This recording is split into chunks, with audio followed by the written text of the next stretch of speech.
Dear students, welcome back with the lecture of Al Usman academy.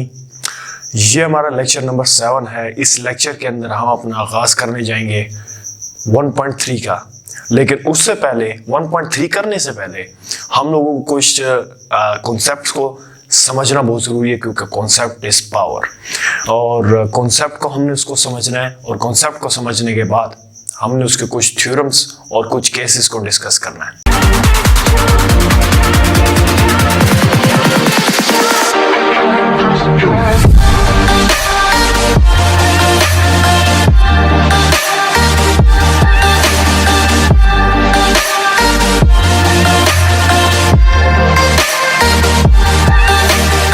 In theorems और cases को discuss करने के बाद इंशाल्लाह फिर हम 1.3 की तरफ मूव ऑन करेंगे।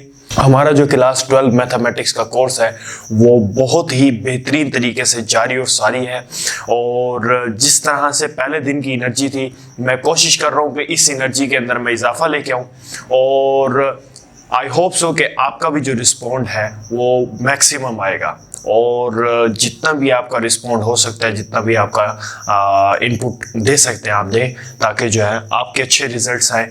क्योंकि मैं आपको कॉन्सेप्ट्स जो देने वाला हूँ वो बहुत आसान तरीके से देने वाला हूँ, बहुत ही नॉर्मल अंदाज में, बिल्कुल ही सिंपल वर्ड्स के अंदर मैं आपको बताने वाला हूँ कि आज हमारे पास लिमिट क्या होती है। हम आज लिमिट का इंट्रोडक्शन पढ़ने वाले हैं, और हमारे पास 5-6 थ्योरम्स हैं जिनको हम डिस्कस करने वाले हैं, और इंशाल्लाह इससे हमें बहुत कॉन्सेप्ट मिलने वाला है जो कि हमारा 1.3 एक्सरसाइज के अंदर काफ़ी हेल्प करेगा। तो हम अपना स्टार्ट करते हैं लेक्चर नंबर 7। तो स्टार्ट लेते हैं हम इंट्रोडक्शन टू लिमिट्स से, कि हमारे पास लिमिट्स क्या होती हैं, हम लिमिट्स किसे कहते हैं। और लिमिट्स के अंदर सबसे पहले हमने बात की थी फंक्शंस क्या होते हैं। अब हम बात करने वाले हैं कि लिमिट्स क्या होती है हमारे पास। देखिए, लिमिट्स हम क्या करते हैं, लिमिट हम उसको कहते हैं कि एक हमारे पास फंक्शन दिया हुआ है। अब उस फंक्शन को आगे मैं लिमिट्स तक किस तरीके से लेके जाऊंगा, उससे पहले मैं आपको एग्जाम्पल के थ्रू समझा देता हूं। एग्जाम्पल के थ्रू समझाने के बाद देन मैं आपको बताऊंगा कि लिमिट्स की डेफिनेशन कैसे इस एग्जाम्पल से बनेगी, आप बल्कि खुद बताएंगे इंशाल्लाह। तो देखिए, मैं स्टार्ट लेता हूँ, लेट कर लेता हूँ। एक मेरे पास फंक्शन है, वो फंक्शन क्या है, f of x is equals to x square minus 2 over x minus 2। ये एक मेरे पास फंक्शन है। अब मैं चाहता हूं कि भाई मैं x की जगह पे एक ऐसी वैल्यू पुट कर दूं जिसकी वजह से मेरा जो फंक्शन है वो क्या आना चाहिए, मेरा फंक्शन जो है वो कुछ ना कुछ वैल्यू दे दे, कुछ ना कुछ वैल्यू दे दे, लेकिन वो वैल्यू 0 में ना हो। समझ रहे बात को? तो मैं क्या करता हूं, यहां पर अगर मैं x की जगह पे 1 पुट करवाता हूं, x की जगह पे 1 पुट करवाता हूं, तो क्या होगा मेरे पास, x की जगह पे अगर मैं 1 पुट कराऊंगा तो 1 माइनस 2 माइनस 1 आ जाएगा, और यहां पर भी माइनस 1 आ जाएगा। तो ओवरऑल आंसर मेरे पास 1 आ गया। ठीक है, अब यहां से आगे बढ़ते हैं। मैं x की जगह पे 2 पुट करवाता हूं। मैं क्या करवाता हूं, x की जगह पे 2 पुट करवाता हूं। मैं यहां लिखता हूं पुट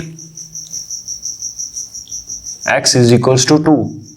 तो जब मैं x की जगह पे 2 पुट करवाता हूं, तो देखें यहां पर 2 पुट करवा दिया, फिर ये 2 माइनस 2, तो देखें ये नीचे तो हो गया मेरे पास 0। 2 का स्क्वायर 4, 4 माइनस 2 2। तो ये देखें मेरे पास ओवरऑल जो है ये इनफाइनाइट चला गया। क्या? क्योंकि नीचे 0 आ गया। अब जब ऐसी वैल्यू पुट करवाने से जिससे हमारा फंक्शन जो है वो इनफाइनाइट चला जाए, ठीक है, तो ये इनफाइनाइट जो है वो तो कोई वैल्यू नहीं बनती ना। ठीक है, ये मतलब 0 ओवर 0 की फॉर्म है, ये कोई वैल्यू तो नहीं बनती।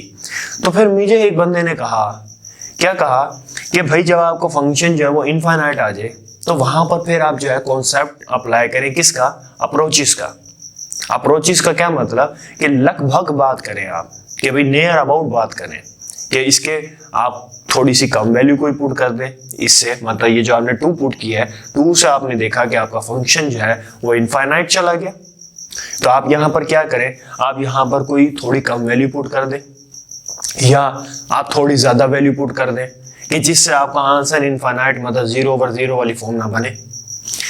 तो फिर मैंने क्या किया, यहाँ पर ये जो रेड कलर का टेबल है इसके अंदर देखें मैंने क्या कहा कि एक x की वैल्यू है। अब मैंने यहाँ पर x की वैल्यू 2 पुट करवाई थी। यहाँ पर मैं क्या कर रहा हूँ, मैं x की वैल्यू को थोड़ा सा कम कर देता हूँ। यहाँ पर मैंने 1.5 पुट करवा दी। अगर 1.5 यहाँ मैं पुट करवाता हूँ x की जगह पे, तो जाहिर सी बात है कि y की वैल्यू जो है वो बढ़ जाएगी। किस तरीके से बढ़ेगी, यहाँ पर आप 1.5 को पुट करवाएं, 1.5 को आप करवा दें प्लस -2 से, 1.5 को प्लस करवा दें 2 के साथ, तो आपको मिलेगी y की वैल्यू। तो हमें ये पता चला कि भी अगर x की वैल्यू पुट करते हैं तो y की वैल्यू बढ़ जाती है। थोड़ा सा कॉन्सेप्ट और समझिए, अभी आपको समझ आ जाएगी लिमिट क्या होती है।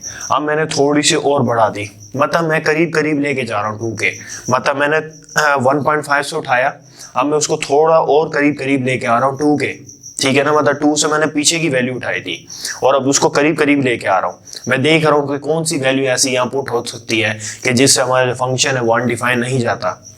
तो फिर अब मैं यहाँ 1.9 पुट कराता हूँ, तो जाहिर सी बात है y की वैल्यू उससे ज़्यादा होगी। फिर मैं यहाँ 1.99 पुट करवाता हूँ, तो जाहिर सी बात है इसकी वैल्यू y की वैल्यू उससे ज़्यादा होगी। ये तो बात थी टेबल की कि भी मैंने x को छोटा पुट करवाया, ठीक हो गया ना। x को मतलब मैं जो यहाँ 2 पुट करा रहा था उससे थोड़ा सा छोटा पुट करवाया।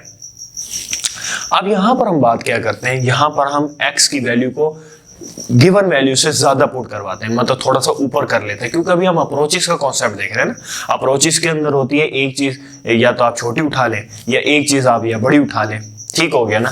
तो देखें अब मैंने यहाँ छोटी चीज उठाई थी, अब यहाँ बड़ी चीज देखें, अब मैंने यहाँ 2 था, 2 से आधा बढ़ा दिया, ठीक है। तो जाहिर सी बात है y की वैल्यू और बढ़ जाएगी। फिर थोड़ा सा आगे गए, फिर y की वैल्यू बढ़ गई, फिर थोड़ा सा आगे गए, y की वैल्यू बन गई, अब बढ़ गई। तो अब हमने यहाँ पर ये देखा कि अगर मैं x की जगह पे 3 पुट करवाता हूँ, x की जगह पे 3 पुट करवाता हूँ, तो उससे मुझे क्या मिलता है, उससे मुझे अनडिफाइंड मतलब जो इनफाइनाइट 0/0 फॉर्म है वो मुझे नहीं मिलेगी। क्यों? क्योंकि देखें अगर मैं यहाँ पर 3 पुट करवाता हूँ तो 3 का स्क्वायर जो हो जाएगा वो 9 हो जाएगा, 9 - 2 7, फिर यहाँ पर भी 3 - 2 तो ये 1 हो जाएगा और हमारे पास आंसर 7 आ जाएगा। तो हमें क्या पता चला कि नीचे भी 0 नहीं आया, ऊपर भी 0 नहीं आया, अनडिफाइंड भी नहीं हुआ हमारा फंक्शन। तो हमें यह पता चला कि अगर हम अप्रोचेस का कॉन्सेप्ट बड़े गौर से समझे, अब मैं वहीं पर डेफिनेशन की करीब करीब ही आ रहा हूं कि अगर तो हम अप्रोचेस का कॉन्सेप्ट इस्तेमाल करते हैं किसी भी फंक्शन के अंदर, ठीक है, बेशक उसकी लेफ्ट साइड पे करें या उसकी राइट साइड से करें, तो फिर हमें क्या मिलता है, हमें एक एग्जैक्ट वैल्यू मिल जाती है। समझ आ गई है? हमें उसकी नियर अबाउट कोई वैल्यू मिल जाती है कि जिसको पुट करवाने से हमारा फंक्शन 0/0 की फॉर्म नहीं देता। समझ रहे हैं बात? तो हमने क्या बात की कि अगर हम x की जगह पे 3 पुट करवाते हैं, मतलब x अप्रोच करता है, ये जो एरो का साइन है इसको बोलते हैं अप्रोच। अगर लिमिट इस तरीके से लिखते हैं, लिमिट x अप्रोच करता है किस पे, 3 पे, तो अगर मतलब 3x की जगह पे मैं 3 पुट करवा दूं तो उससे हमारा जो फंक्शन है वो ना अनडिफाइन होता ना 0/0 की फॉर्म देता। समझ आ गई? तो आपके बुक वाले ने एक टर्म इस्तेमाल की, एक लाइन इस्तेमाल की है कि भाई ये जो अप्रोचेस की वैल्यू है ये डिजायरेबल भी नहीं है और ये प्रैक्टिसेबल भी नहीं है, मतलब ये कंफर्म नहीं है। हमने चेक करनी होती है कि भाई वैल्यू कम उठाई जाए या वैल्यू ज्यादा उठाई जाए। तो हमें कैसे पता चलेगा? अब आपके जहन में सवाल आता है कि भाई कम वैल्यू उठाई जाए या ज्यादा वैल्यू उठाई जाए। तो ये हमें बात इसकी टाइप से पता चलती है, लिमिट की, क्योंकि लिमिट लेफ्ट हैंड लिमिट की भी होती है और लिमिट राइट हैंड लिमिट की भी होती है। ये हम 1.4 में जाके डिटेल के अंदर डिस्कस करेंगे। अच्छा, लिमिट लेफ्ट हैंड लिमिट भी होती है और राइट हैंड लिमिट भी होती है। लेफ्ट हैंड लिमिट कहते हैं हम छोटी लिमिट को, ठीक है, और राइट हैंड लिमिट क्या होती है, बड़ी लिमिट को कहते हैं। तो इसी तरीके से ही देखें, मैंने रेड के अंदर इसको मैंने अंडरलाइन किया, तो रेड से ही मैंने यहाँ पर एक टेबल बनाया। तो उस टेबल में आपने क्या देखा, उस टेबल में आपने ये देखा कि यहाँ पर मैंने x की वैल्यू को छोटा रखा तो y की वैल्यू बड़ी आई। समझ रहे बात को? और यहाँ पर मैंने x की वैल्यू को बड़ा रखा, फिर भी y की वैल्यू बड़ी तो आएगी, लेकिन यहाँ पर मैंने x की वैल्यू छोटी रखी और यहाँ x की वैल्यू बड़ी रखी, तो राइट हैंड लिमिट को है वो इस तरीके से लिखा जाता है, limit x approaches to something, जो भी हमारी कोई चीज है, और प्लस डाल दिया जाता है ऊपर। ये राइट हैंड लिमिट का कॉन्सेप्ट है। और लेफ्ट हैंड लिमिट के अंदर बस उस वैल्यू के ऊपर माइनस साइन पुट करा दिया जाता है। सिर्फ ये इंडिकेशन है कि लेफ्ट हैंड लिमिट और राइट हैंड लिमिट किस तरीके से लिखी जाती है। हमें लिमिट के बारे में क्या पता चला कि हमने फंक्शन के अंदर x की जगह पे, वेरिएबल की जगह पे कोई ऐसी वैल्यू पुट करवा दे कि जिससे हमारा जो फंक्शन है वो 0/0 की फॉर्म ना दे, तो वहां पर फिर हम एक कॉन्सेप्ट इस्तेमाल करते हैं अप्रोचेस का। अब वो अप्रोचेस का कॉन्सेप्ट जो है वो ये है कि भाई आप x की वैल्यू या तो नियर अबाउट उठा लें या तो फिर उससे ज्यादा उठा लें। ऐसी वैल्यू उठाएं कि जिससे हमारा जो फंक्शन है वो 0/0 की फॉर्म ना दे। तो वो जो x की वैल्यू मिलेगी, तो मतलब वो लिमिट फिर x अप्रोच करेगी उस वैल्यू पे कि x की जगह पे फिर वो वैल्यू पुट हो जाए कि जिससे हमारा फंक्शन जो है वो 0/0 ना हो। सो आई होप सो कि अभी आपको ये समझ आ गया होगा कॉन्सेप्ट। थोड़ा बहुत अगर कमी पेशी रह गई है तो इंशाल्लाह 1.3 के अंदर मैं आपको डिटेल में और डिस्कस करवाऊंगा। तो अब हमारे पास कुछ थ्योरम्स हैं जो कि हमारे चैप्टर के अंदर इन्वॉल्व है, ठीक है जी, और हमारी स्ट्रैटेजी के अंदर भी हमने इन्वॉल्व किए थे ताकि हम डिटेल के अंदर पढ़ते चले जाएं। छोटे से थ्योरम है, बिल्कुल छोटे से थ्योरम है, सिर्फ 2 से 3 लाइनों के थ्योरम है। देखें पहला थ्योरम में क्या कहता है, वो कह रहा है the limit of the sum of two function is equals to the sum of their limits. कहता है हमारे पास जो है 2 फंक्शन है, इन 2 फंक्शंस को क्या करना है, इन 2 फंक्शंस को हमने ऐड करवा देना है। अब ऐड करवाने के बाद क्या करना है, वो कहता है ऐड करवा दें आप इसको। ऐड करवाने के बाद बताएं थ्योरम में जो है ये ऐड हुए फंक्शन, तो इसका जवाब क्या मिलता है आपको। इसी तरीके से दूसरा थ्योरम भी है, कहता है यहाँ पर बस जो है ना आप सबट्रैक्ट करवा दें, मतलब डिफरेंस करवा दें, सबट्रैक्ट करवा दें आपस में।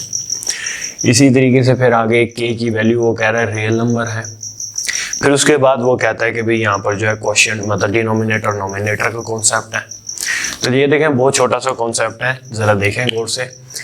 अच्छा, अब हमने क्या कर लिया, हमने लेट कर लिया कि एक हमारे पास जो फंक्शन है ना, लेट f ऑफ x है हमारे पास एक फंक्शन, वो है कैपिटल A, और एक हम लेट कर लेते हैं कि हमारे पास फंक्शन है g ऑफ x, वो है b।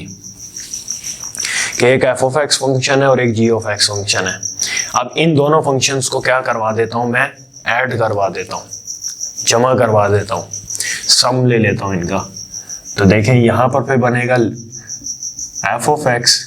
अब जमा किस तरीके से होंगे, जमा हमेशा ये होंगे कि जब लिमिट अप्लाई हो रही होगी, लिमिट अब x अप्रोचेस टू क्या नाम है वो समथिंग, मतलब जो यहाँ पर वैल्यू है तो हम उसको अनडिफाइन अभी कह देते हैं कि भाई वो भी a पे अप्रोच कर रही है, और यहाँ पर भी limit x approaches to undefined, और ये g ऑफ x और ये b है, मतलब दोनों फंक्शंस पे लिमिट अप्लाई की।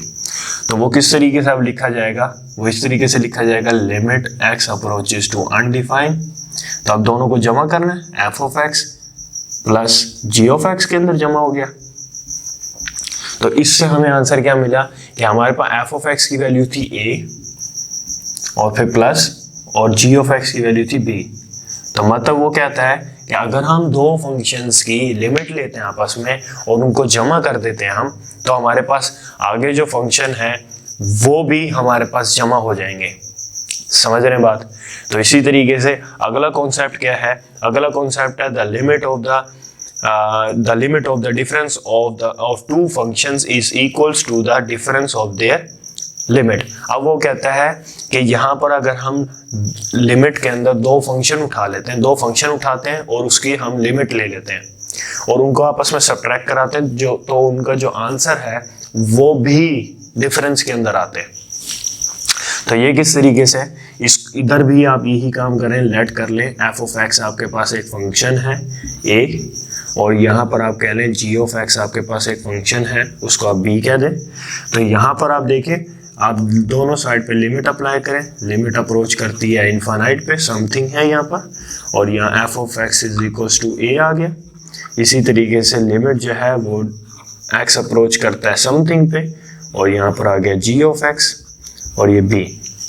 तो मतलब अब इसको, इस फंक्शन को और इस फंक्शन को मैं आपस में क्या कर देता हूँ, डिफरेंस में रख देता हूँ। तो लिमिट एक्स अप्रोचेस जो है अनडिफाइंड, तो मतलब एफ ऑफ एक्स माइनस, मतलब डिफरेंस करा रहे हैं जी ऑफ एक्स पे, तो फिर यहाँ एफ ऑफ एक्स की वैल्यू थी ए और जी ऑफ एक्स की वैल्यू थी बी, और इनका डिफरेंस करा रहे हैं तो वो माइनस। ये आपके पास सिंपल डेरिवेशन है इसकी, कि दो फंक्शन को आपने सब्ट्रैक्ट कराए और उसकी लिमिट ली, तो उनके जो आगे फंक्शन है वो भी डिफरेंस के अंदर ही आते हैं। तो इस थ्योरम के अंदर अब हम कॉन्सेप्ट ये भी ले सकते हैं कि एक जो अब हमारे पास थ्योरम नंबर 3 है, उसके अंदर है if k is any real number, कि k जो है वो रियल नंबर है।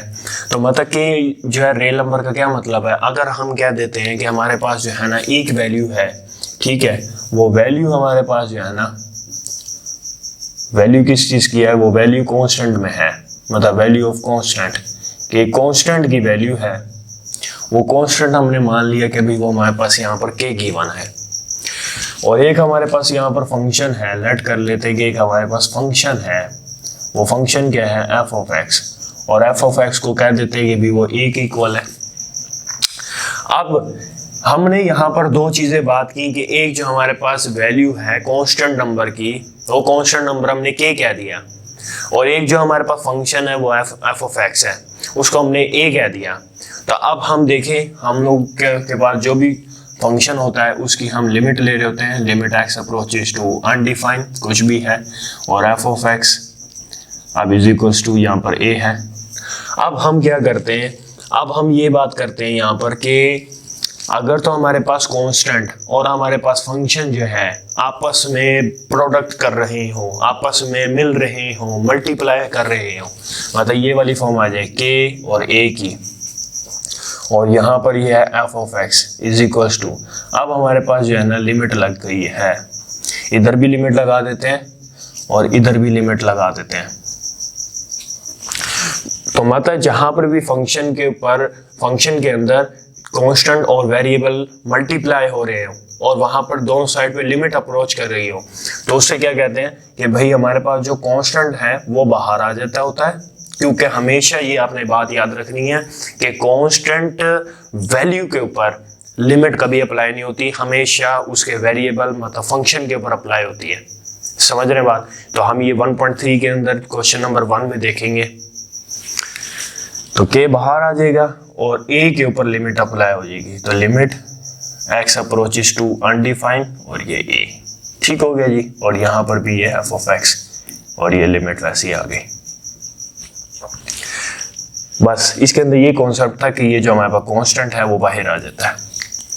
अब इसी तरीके से आगे हमारे पास एक और थ्योरम है, वो थ्योरम क्या है हमारे पास, the limit of the quotient of the function is equals to the quotient of their limits provided the limit of the denominator is non-zero। अब वो कहता है कि हमारे पास जो लिमिट है वो किसकी, कोशेंट की लिमिट है, और वो हमारे पास फंक्शन है। अब हम सिंपल से अंदाज में अगर मैं आपको ये बात करूं, वो कहता है हमारे पास जो है दो फंक्शंस हैं। अब उन दो फंक्शंस की क्या करता है, वो कह रहा है हम उसकी लिमिट ले लेते हैं। अब लिमिट लेते वक्त वो जो दो फंक्शन हैं वो क्या कर रहे हैं, वो क्वोशिएंट में है, मतलब बटे की फॉर्म के अंदर हैं, डिवाइड हो रहे हैं आपस में। तो वो कहता है जब अब हम उसकी लिमिट लेंगे ना, तो वो लिमिट लेने से वो जो हमारा आंसर है वो नॉन जीरो आता है आंसर। ठीक है जी। तो अब हम इसको देखते हैं कि इसको किस तरीके से करेंगे।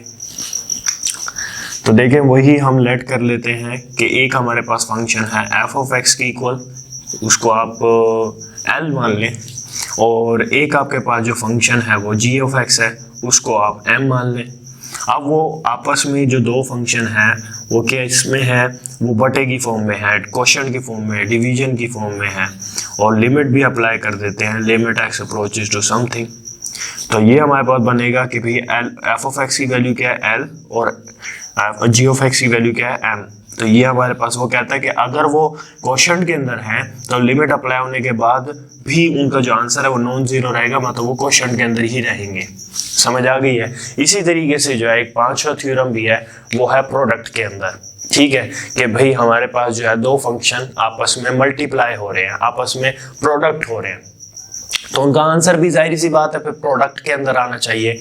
आप लेट कर लें कि आपके पास एफ ऑफ एक्स फंक्शन है, एक आपके पास जी ऑफ एक्स फंक्शन है, लिमिट अप्लाई होगी, limit apply X approaches to something होगी, लिमिट अप्लाई। अब लिमिट जब उन दोनों पे अप्लाई होगी तो उसका जो आंसर है, मतलब लेट कर लिया हमारे पास एफ ऑफ एक्स फंक्शन है एल और हमने जी ऑफ एक्स फंक्शन को कह दिया कि भी वो एम है। तो जब लिमिट अप्लाई हुई तो आपस में जब ये मल्टीप्लिकेशन होगी तो आंसर भी आएगा L मल्टीप्लाई बाय M। समझ रहे बात को? तो आई होप सो कि डियर स्टूडेंट्स आपको ये लेक्चर समझ आया होगा। बड़ा अंडरस्टैंडिंग सा लेक्चर था, छोटा सा लेक्चर था और इसके अंदर जो है हमने थोड़े अपने कॉन्सेप्ट को वाज़े करना था कि आगे हम 1.3 के अंदर पढ़ने के वाले हैं। तो इंशाल्लाह लेक्चर नंबर 8 के अंदर हम बात करेंगे, 2 केसेस हैं हमारे, उन 2 केसेस को देखेंगे। उस 2 केसेस को देखने के बाद लेक्चर नंबर 9 में इंशाल्लाह हम अपनी एक्सरसाइज 1.3 का आगाज़ करेंगे। Thank you very much. अस्सलाम वालेकुम।